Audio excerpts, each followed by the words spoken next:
यश म्हणजे काय, कशाला यश म्हणायचं? नाही तुम्ही वर बसले तर हरकत नाही, मला अडचण काय नाही, उपचार म्हणून काय नाही. तुम्ही डॉक्टर बस, तुम्हाला प्रॉब्लेम आहे तुम्हाला तुला काय कमरेचा त्रास नाही काही. यश म्हणजे काय सांगा? तो यशस्वी आहे, त्याला यश मिळालं म्हणजे नेमकं काय मिळालं? समाधान.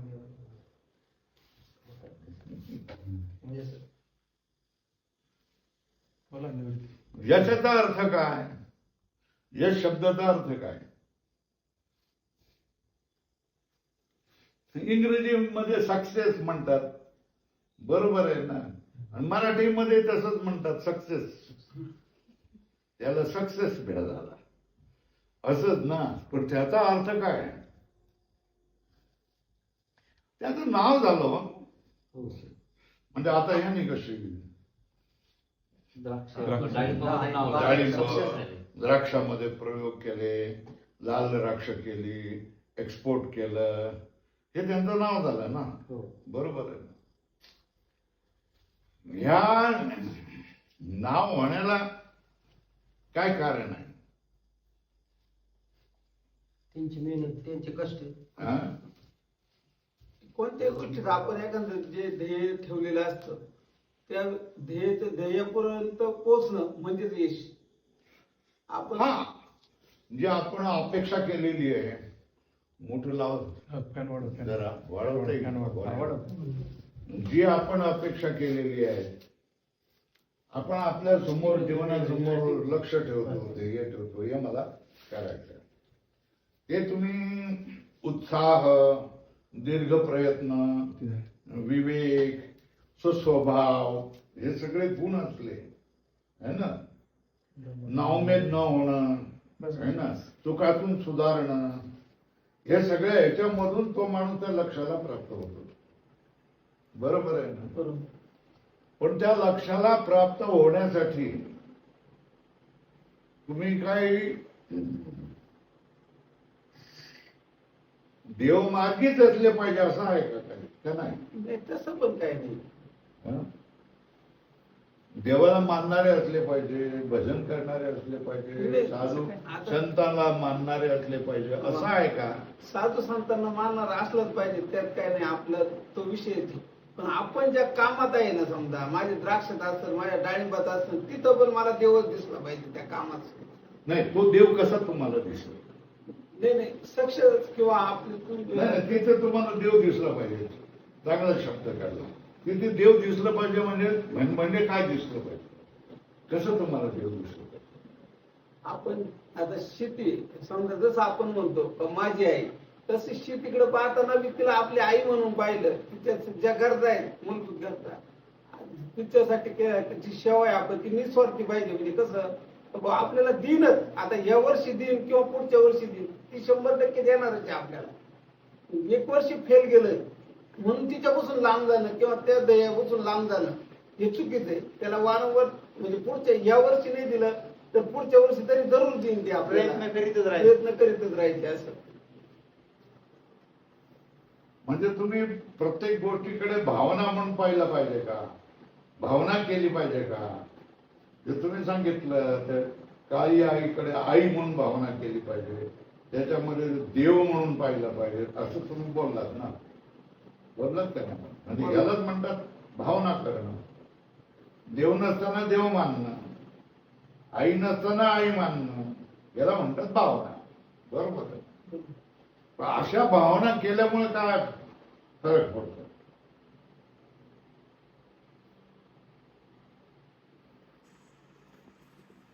फरक पडतो ना. आईकडे पाहण्याचा आपण दृष्टिकोन वेगळा असतो. आईला आपण कसं वेगळ्याच भावनेने पाहतो. जे सच्चे मातृभक्त असतात ते आईची प्रत्येक गोष्ट उचलून धरतात. आईच्या सगळ्या गरजा भागवतात ते, आईचं सांगणं ऐकतात ते, आईची सेवा करतात ते. हीच मातृभावना म्हणजे आई भावना ही शेतीमध्ये करावी लागते, बरोबर. बघा तुम्हाला सांगतो, हा महत्वाचा विषय तुम्ही काढलेला आहे. जे काही तुम्ही करणार असाल त्याच्यामध्ये तुम्ही ईश्वर भावना करावी. म्हणजे तुम्ही दुकान चालवत असाल तर तुमचा देव कोण? ग्राहक. त्या ग्राहकाला मी फसवणार नाही. ग्राहकाशी मी सचोटीने वागेन. ग्राहकाशी मी उद्धटपणे करणार नाही. त्याच्या हिताचीच गोष्ट मी सांगेन. उगाच काही नसताना नकली माल त्याच्या गळ्यामध्ये घालणार नाही. हे कधी शक्य आहे तर तुम्ही त्याच्याकडे देवभावनेने पाहत असाल. हे माझं पोट भरणार आहे, याच्या जीवावरच माझा धंदा आहे, तरच मी काय करणार त्याच्याकडे सचोटीने पाहणार. अशा तऱ्हेने सचोटीने पाहणारे सगळेच असतात का? नसतात. मग फसवणारे लोक जास्त असतात. आणि त्यांच्याकडे तात्पुरतं धन आपल्यापेक्षा जास्त आलेलं दिसतंय की नाही बऱ्याच वेळा. समाधान नसते त्यांच्या संसारामध्ये. आता समाधानावर गोष्ट आहे नाही. गोष्ट काय आहे, समाधान कुठून येत असा प्रश्न आहे. हे सगळ्या प्रश्नाचा विचार केला पाहिजे. या प्रश्नाचा विचार केला पाहिजे म्हणजेच विवेक केला पाहिजे. विवेक काय? मग विवेक ह्याचा अर्थ काय? खरं काय, खोटं काय, नित्य काय, अनित्य काय, जड काय, चेतन काय, है ना, सुख देणारं काय, दुःख देणारं काय, याला म्हणतात विवेक. बरोबर आहे. हे बघा, तुम्ही कोणाला किती फसवलं, काय फसवलं, तरी तुम्हाला पाहणारा जगामध्ये कोणी आहे का नाही? तुम्ही त्या ग्राहकाला, समोरच्या ग्राहकाला फसवलं. वकील असाल तर समोरच्या अशिलाला तुम्ही फसवलं. आणि त्याच्याकडे पैसे नसताना देखील त्याने कसे तरी कोणाकडून तरी मागून कर्ज काढून वकिलाला तुम्हाला 10,000 रुपये दिले मागण्याप्रमाणे, आणि तुम्ही त्याचं कामही केलं नाही. आता ह्याच्यामध्ये त्याचा तळतळाट झाला की नाही? मग तो तळतळाट आपल्या मागे येतो का नाही? 100% हा, कसा येणार? तळतळाट कसं काय येणार?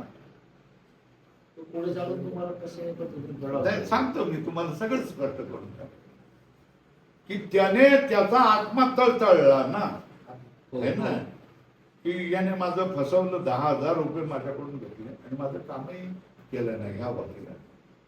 बरोबर आहे ना? आता बघा, त्याचा तळतळा त्याच्या आत्म्यामध्ये झाला. बरं, तुमच्या आत्म्यामध्ये आनंद झाला.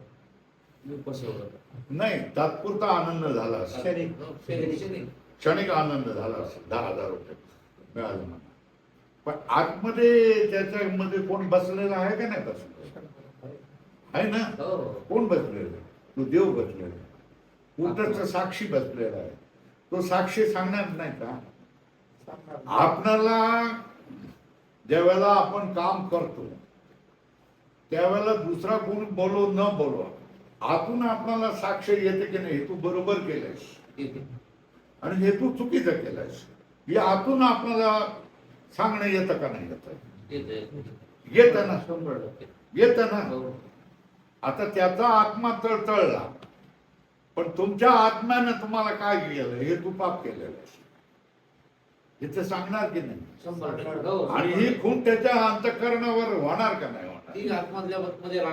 आणि याच्यामध्ये हे एक वेळेला, 2 वेळेला, 10 वेळेला केलंय तर तितक्या खुणा अंतःकरणावर ओर काढल्या जाणार का नाही?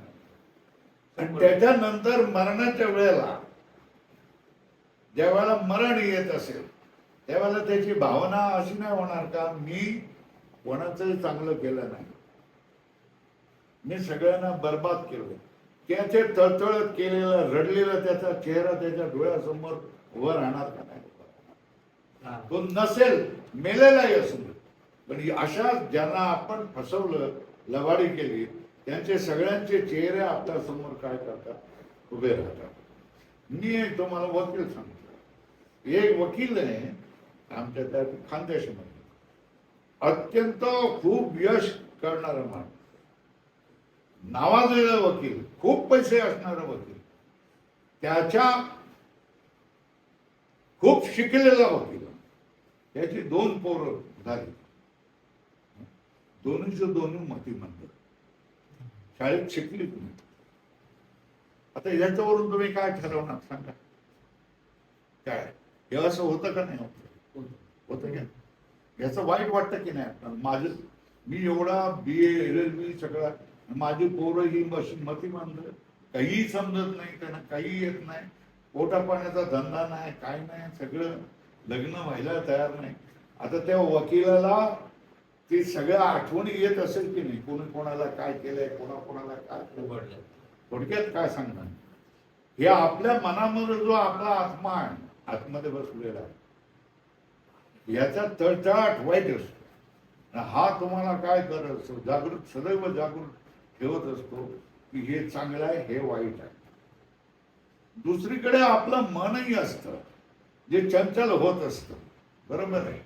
आणि हे तो आतमध्ये बसलेला आत्मा तुम्हाला खरं खोटं काय, ते चांगलं काय, पाप काय, पुण्य काय हे सांगत असतो. आपण त्याचं काय करत असतो? मन काय करत असतो? इच्छा, वासना, इच्छा त्याच्या तोंडामध्ये बोळा कोंबून देतो, त्याच्यावर पांघरून घालतो. तुझा आवाज येता कामा नये असं आपण सांगतो, आणि ते मन जसं सांगते तसं आपण करून बसतो. पण त्याने जे सांगितलेलं आहे हे जो ऐकतो तो माणूस काय होतो? जीवनामध्ये आपल्या चुका सावरतो, जीवनामध्ये संघर्ष करणं, जीवनामध्ये आपल्या चुका सावरणं हे महत्वाचा भाग असतो. आणि हा आपल्यामध्ये विवेक असणं की हे चांगलं काय, हे वाईट काय. कोणीतरी माणसाने सांगितलं की तुझ्याजवळ एवढा पैसा आहे तर थोडीस मौज मजा कर की. काय करायचं? एवढा पैसा काय करणार आहे? चला आपण शॉपिंग मध्ये जाऊया, बिअर शॉपिंग मध्ये जाऊ, याच्यामध्ये जाऊया. आता तो जर माणसावर, त्याच्या माणसावर आजोबाचे, आई वडिलांचे संस्कार चांगले झालेले असतील, त्याचं घराणं चांगलं असेल, तो कुठल्या साधू संतांच्या सहवासात असेल, तर त्याच्यामधला आतमधला जो साक्षी आहे तो तुम्हाला सांगत असतो हे बरोबर आहे, चुकीचं आहे, हे तू करता का? तो जो माणूस साक्षीचा ऐकतो, हा हे चुकीचं आहे, आपण नाही रस्ता, हा आपला रस्ता नाही, त्या ठिकाणी त्याला कुलूप लावतो आणि चावी फेकून देतो, या रस्त्याने परत कधी जायचं नाही. हा माणूस काय होतोय? व्यावहारिक जीवनामध्ये यशस्वी.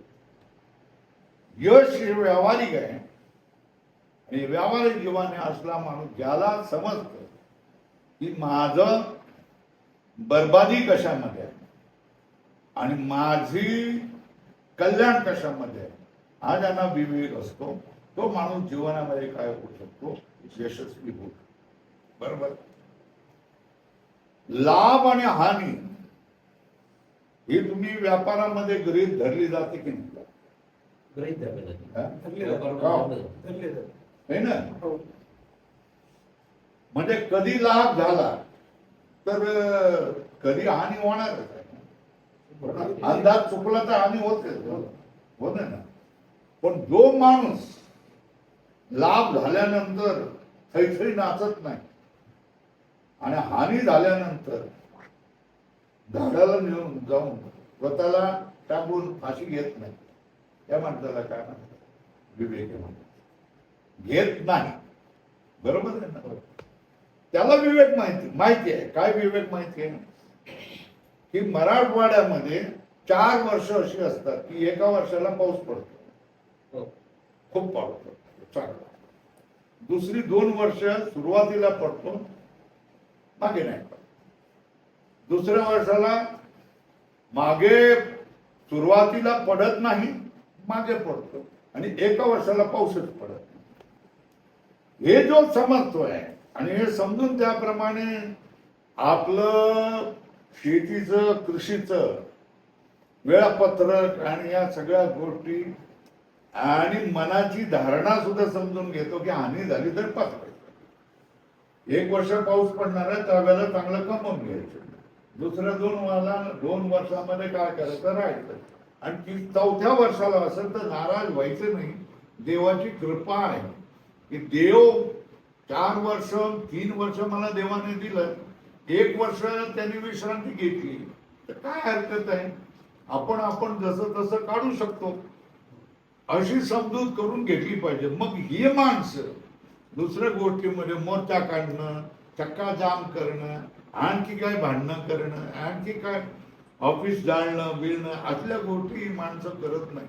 ज्या माणसाला देवावर विश्वास असतो की देव इतके वर्ष सगळं काम करतोय तर त्याला थोडीशी विश्रांती दिली पाहिजे ना. एखाद्या वर्षी विश्रांती घेतली तर काय हरकत आहे. आपण करू शकतो, जगू शकतो की मी मरणार नाही एवढा. नाही. एखाद्या वर्षाला नाही पिकलं तर मी मरून जाईल का? नाही मरणार. मी कसं इकडे तिकडे काम करून हे करून त्याच्या म्हणून ते वर्ष कसं पास होईल हे पाहणं. थोडक्यात सांगायचं काय, आपल्यामध्ये सगळ्यामध्ये हा विवेक असणं महत्वाचं आहे. आणि देवाविषयीची आपली जर श्रद्धा असली आणि प्रत्येक गोष्टीच्या वेळेला आपणाला जो आतून संदेश येत असतो, काय येतो हे चांगलं आहे तर मग ते करायचं. हे वाईट आहे तर मग त्याच्यापासून परावृत्त व्हायचं. आपलं शाश्वत कल्याण कशामध्ये आहे हे आपल्याला समजलं पाहिजे आणि आपली नुकसान कशामध्ये आहे हेही आपल्याला कळलं पाहिजे. मटण खाणं हे आपल्याला काय नादानीच्या मार्गाला लावणार आहे.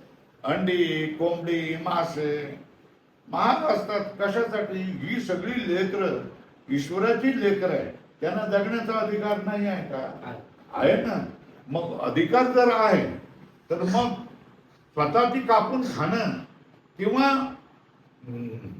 कसायाने कापलेलं खाऊन घेणं हे माझ्यासाठी चांगलं नाही आहे. मी प्राणी आहे, मी मनुष्य आहे, ते प्राणी आहे. तशा तऱ्हेने त्यांना जगण्याचा अधिकार आहे. मग हा माणूस काय करतोय? नाही, मी आपण बाबा त्या मार्गाला जाणार नाही, ते खाणार नाही. त्याच्याशिवाय पौष्टिक अशा गोष्टी खूप आहे. दूध आहे, तूप आहे, लोणी आहे, पिस्ते आहे, बदाम आहे, काजू आहे. ही सगळी तेवढेच प्रोटीन आणि तेवढी ताकद देणारी आहे ती मी खाईन. तो विवेक करतो काय? मी लेकराचं, देवाच्या लेकराचा जीव घेणार नाही आणि मी या गोष्टी करणार नाही. तर मग तो आपल्या घरामध्ये कोंबडी सुद्धा पाळणार नाही. कसा विवेक होतो तो हे लक्षात येते का? नाही पाळणार. दुसरी गोष्ट, मी हॉटेलात खाणार नाही. हॉटेलात खाल्लं तिथे कसं असतं, कसं शिजवलं जातं, काय शिजवलं जातं तुम्ही करा. बायकोने दिलेलं किंवा आईने दिलेलं डबाच मी घेऊन देणार आणि तो डबाच खाईन. आम्ही सुद्धा जिथे जातो तिथे हॉटेल वगैरे खाणं नाही. कुठेतरी आपला चांगल्या बरोबर डबा घेऊन जायचा, नाही तर चांगल्या माणसाकडे जेवायचं. हे आमच्या जीवनाचा विरोध झालेला आहे. कितीही झालं तरी हॉटेलात जायचं नाही. तशा तऱ्हेने आपणाला बरकत यायची असेल आणि खरा रस्ता जर आपल्याला पाहिजे असेल तर आपण आपल्या हृदयामध्ये असणारा जो देव आहे त्याचे आपण संदेश, आदेश ऐकत गेलं पाहिजे. साधू संतांच्या संगतीमध्ये सदैव राहिलं पाहिजे. कीर्तन, प्रवचन याच्यामध्ये राहिलं पाहिजे. याच्याशिवाय खरं कोण, खोटं कोण, कोण लबाडा करतोय, कोण पोटासाठी धंदा करतोय याचा देखील आपल्याला चांगला परीक्षा करता आली पाहिजे. नंबर 1. दुसरी गोष्ट आहे की श्रद्धा असली पाहिजे. पण श्रद्धा असली पाहिजे ती डोळ्यात श्रद्धा असली पाहिजे. अंधश्रद्धा असता कामा नये. कापणारी सुद्धा माणसं साधूच्या वेशामध्ये स्त्रीला पळवणारा रावण होता ना, है ना. आणि सुभद्रेला पळवण्यासाठी सुद्धा अर्जुनाने वेश घेतला होता. तो साधूचाच वेश होता ना, संन्यासाचाच वेश होता ना. तर संन्यासाच्या वेशामध्ये, साधूच्या वेशामध्ये देखील लबाड माणसं असतात. हे आपल्याला काय केलं पाहिजे? समजून घेता आलं पाहिजे, परीक्षा करता आलं पाहिजे. स्वामीजी अशी कशी परीक्षा करता येईल? हो बरोबर, पहिल्यांदा विश्वासच ठेवावा लागतो. पण तरी पण आपल्याला बोलणं, व्यवहार चांगलं याच्यामधून आपल्याला कळू शकतो की हा माणूस खरा नाही आहे, फसवणारा आहे, हे आपल्याला नंतर कळायला लागतं. ही परीक्षा आपण सतत करायला पाहिजे. नारळ आपण घेतलो, वाजवून घेतो की नाही? कशासाठी वाजवून घेतो? खोटा असू नये म्हणून. मडकं गाडगं घेतो, ते गाडगं पण आपण ठोकून घेतो. कशासाठी घेतो? ते आपल्याला पक्क फाटलेलं, तुटलेलं, तडा गेलेलं असू नये म्हणून. मग ज्याला आपला मार्गदर्शक म्हणून आपण समजणार आहोत, त्याला आपण तपासून घेतलं नाही पाहिजे का? घेतलं पाहिजे. अंधश्रद्धेने त्याच्यामध्ये वागता कामा नये. त्याचा व्यवहार, त्याचं बोलणं, त्याचं सगळं सांगणं, याचा सगळ्याचा एकंदर विचार करून आपल्या जीवनामध्ये आपला एक चांगला मार्गदर्शक सुद्धा असला पाहिजे. मित्र देखील असताना सुद्धा आपला मित्र हा चांगलाच असेल, आपल्या संकटात उपयोगी देणारा असणार, आपणाला चांगला रस्ता दाखवणारा असेल, आपणाला गाळात घालणारा नसेल, आपणाला नुकसानात टाकणारा नसेल आणि नंतर फिरी हटणारा नसेल, याची परीक्षा आपल्याला करावी लागेल. ती तुम्ही करताय बरोबर. तर अशाच मित्रांचं देखील आपल्याला आपल्या भोवती जाळलं पाहिजे. हे आपले सुहृद, हे आपले आप्त, हे आपले मित्र, संकट मोचक हे लोक असतात. बरोबर आहे. देवावरही श्रद्धा असली पाहिजे, साधू संतांशी संबंध असला पाहिजे आणि मनामध्ये आपल्या देखील काय असला पाहिजे? विवेक असला पाहिजे. याच्यानंतर आणखी पुढे गेलं तर या संसाराचं स्वरूप काय हे कळलं पाहिजे. परमात्मा आहे, त्या परमात्म्याचं देखील स्वरूप काय हे कळलं पाहिजे आणि मी कोण आहे हे देखील तुम्हाला कळलं पाहिजे. या गोष्टी हळूहळू जसे तुम्हाला आवड वाटेल तशा तऱ्हेने हळूहळू तुम्ही कळण्याचा प्रयत्न केला तर तुम्हाला या सगळ्या गोष्टी कळू शकतात. आणि शोधा म्हणजे सापडेल. तुम्ही शोधण्याचा प्रयत्न केला तर तुम्हाला ते लोक सापडू शकतात आणि ते सापडल्यानंतर त्यांची सेवा चाकरी करून आपणाला जे पाहिजे आहे ते आपण मिळू शकतो. ते जास्त तुम्ही सांगत नाही, बोलत नाही, पण तुम्हा सगळ्या लोकांना भेटून मला खरोखरच आनंद झालेला आहे आणि तुमच्याशी मला बोलावं वाटलं. सहज तुमच्या ह्याच्यामधून चर्चा सुरू झाली. दुसऱ्या मोठ्या मोठ्या गोष्टी काय सांगाव्या, मोठ्या मोठ्या गोष्टी सांगणारे, मोठे मोठे प्रमाण देणारे, तुम्ही सांगितल्याप्रमाणे महाराज मंडळी खूप आहेत, ती महाराज देतात. आपणाला आपलं जीवन हे सुसह्य कसं झालं पाहिजे, आपणाला ज्या जीवनामध्ये हानी लाभ होतो त्या हानी लाभामध्ये तटस्थ कसं राहता येईल हे आपण शिकलं पाहिजे. जर लाभ झाला तर हर्षित होता कामा नये आणि नुकसान झालं, हानी झाली तर एकदम निराश होता कामा नये. तटस्थ राहण्याचं शिकलं पाहिजे. सुख आलं तर आपण वेड होता कामा नये आणि दुःख आलं तर आपण गर्भगळीत होता कामा नये. एक तटस्थतेची भावना आपल्यामध्ये असली तर मग आपले जीवन सुसह्य होतं. कुठलाही सुखाचाही अतिरेक झाला, दुःखाचाही अतिरेक आपल्याकडे होत असेल तर आपल्यामध्ये निराशा आणि विनाकारण अहंकार आपल्यामध्ये येऊ शकतो. या गोष्टी तुम्ही टाळा. तुम्ही सगळी चांगली माणसं मला दिसत आहेत.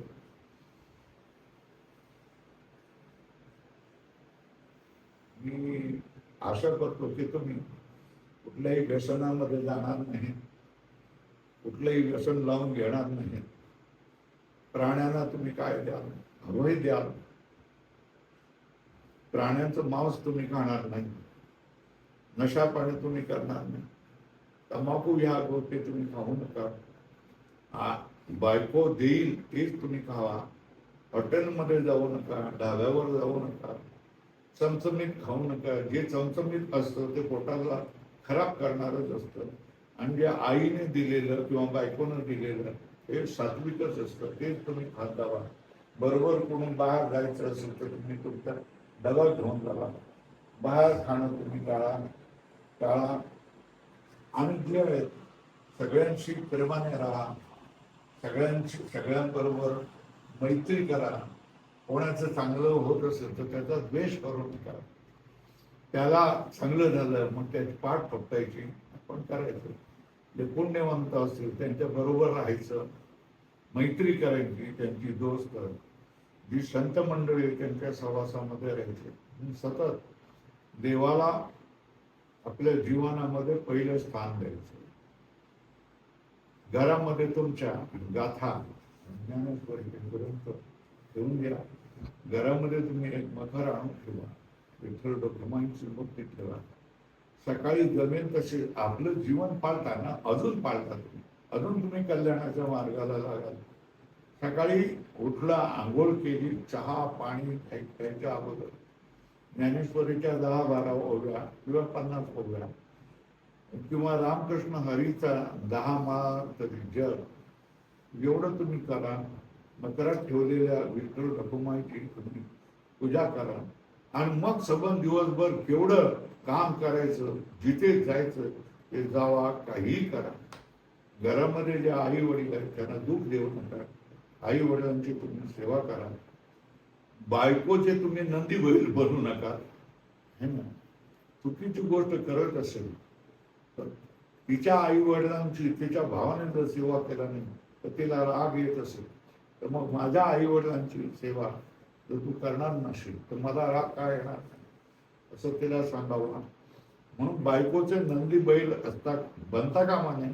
तुम्ही स्वतःला विवेक असला पाहिजे की आई, या आईने मला, मी मांसपिंड होतो त्यावेळेला मांसपिंड असतात, मांजर मला खायला बोच करायला टपलेलं आहे, साप दंश करायला टपलेला आहे, घार मला टोचायला, कावळा टोचायला, कुत्रा मला फाळायला तयार आहे. अशा वेळेला ह्या आईने माझं रक्षण केलं, मोठं केलं. मी आजही सांगतो, आज मी 80 वर्षाचा माणूस आहे, पण हा मला जो मजबूत पिंड दिलेला आहे, काठीशिवाय मी चालतोय, हे सगळं त्या माऊलीची कृपा आहे. त्या माऊलीने मला असा हा मजबूत देह दिलाय. हे अशा तऱ्हेने आपण आपल्या त्या माऊलीचे उपकार जाणले पाहिजे. आणि आज जे व्हिडिओ युट्यूबवर ज्या गोष्टी दाखवल्या जातात त्या आपण आपल्या जीवनामध्ये करता कामा नये. आपल्या आई आणि वडिलांना सकाळी नमस्कार करणं, त्यांच्या खाण्यापिण्याची नीट व्यवस्था करणं, त्यांच्या गरजा त्यांच्या पुरवणं, या सगळ्या गोष्टी करत राहा. माझ्या अंदाजाने तुम्ही सात्विक आहात तर हे पहिल्यांदा तुम्ही करतच असाल. ह्या सगळ्या गोष्टी करतोच तर ते चांगल्या करा, अधिक चांगल्या तऱ्हेने करा. तुमच्या मुलामध्येही तशा तऱ्हेने बांधा. मुलांमध्ये मुलींमध्ये नजर ठेवा. मुलामध्ये मुलींमध्ये या आपल्या धर्माचे, आपल्या संतांचे काय करा, संस्कार करा. आपल्या मुलांना आणि मुलींचे नाव, तीर्थाची नावं, पवित्र नद्यांची नावं, देवतांची नावं, ऋषीमुनींची नावं ही आपल्या मुलांना तुम्ही देत जावा. आपल्या मुलांना तुम्ही लटवी नावं तुम्ही देऊ नका. तर ही पवित्र ऋषी, पवित्र नद्या, पवित्र तीर्थ या सगळ्यांची नावं आपल्या मुलांना द्या. आईला आई म्हणायला लावा आपल्या मुलांना. बाबाला बाबा म्हणायला लावा. काकाला काका म्हणायला लावा. आणि काकीला काकी म्हणायला लावा. मम्मी, पप्पा, अंकल, आंटी हे ज्या काही गोष्टी ज्या चाललेल्या आहेत ते काय बरोबर वाटत नाही. ही सगळी मंडळी मोठी इंजिनियर डॉक्टर होतील आणि तुमच्या उरावर बसतील, तुम्हाला बाहेर वृद्धाश्रमामध्ये फेकून देतील, आई वडिलांना घराबाहेर काढतील जर तुम्ही त्यांच्यावर आपल्या धर्माचे, आपल्या संस्कृतीचे जर संस्कार केले नाही तर. तुम्ही त्यांच्यावर संस्कार करा. आणि मी तर सांगेन तुम्ही सगळ्यांनी मिळून तिथे जर एखादं गुरुकुल काढलं, आपल्या छोट्या मुलांना या ठिकाणी जर पाठवलं, 100 मुलांना, 50 मुलांना त्यांच्यावर संस्कार झाले तर ते बरं होऊन जाईल. शाळेतही जातील ती मुलं आणि इथे उरलेल्या वेळामध्ये इथे राहतील. घरीची जेवतील की तुम्ही त्यांना डबा द्या किंवा माधुकरी म्हणून सगळ्यांच्या घरी गेले तुम्ही. पण तुम्ही ठरवा की माझं घर हे माझ्या आजोबा, आजी, माझे वडील, माझी आई, माझा, मी, माझी बायको, माझी मुलं, माझी नातू, ही वारकरी वर्षातून एकदा भगवंताला, पांडुरंगाला दर्शनाला सगळे मिळून मित्रमंडळी म्हणून जावा. आपल्या बायकांसकट जावा आणि तिथे जाऊन दर्शन केल्यानंतर संबंध वर्ष बघा, तुम्ही अनुभव घ्या, संबंध वर्ष चांगलं होऊन जातं. वर्षातून एकदा जरी परमेश्वराला पांडुरंगाला भेट दिली तरी तुमचं जीवन चांगलं होऊन जाऊ शकेल.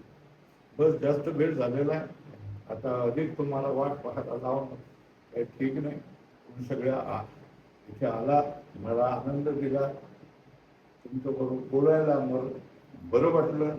सज्जनांच्या संगती झाली तर जीवनही चांगलं होतं, समाधान होतं. समाधान दुसरीकडे कुठे नाही आहे. मागणी ते एक आहे आता, मुखी नाम देई संत संग, असं सांगितलेलं.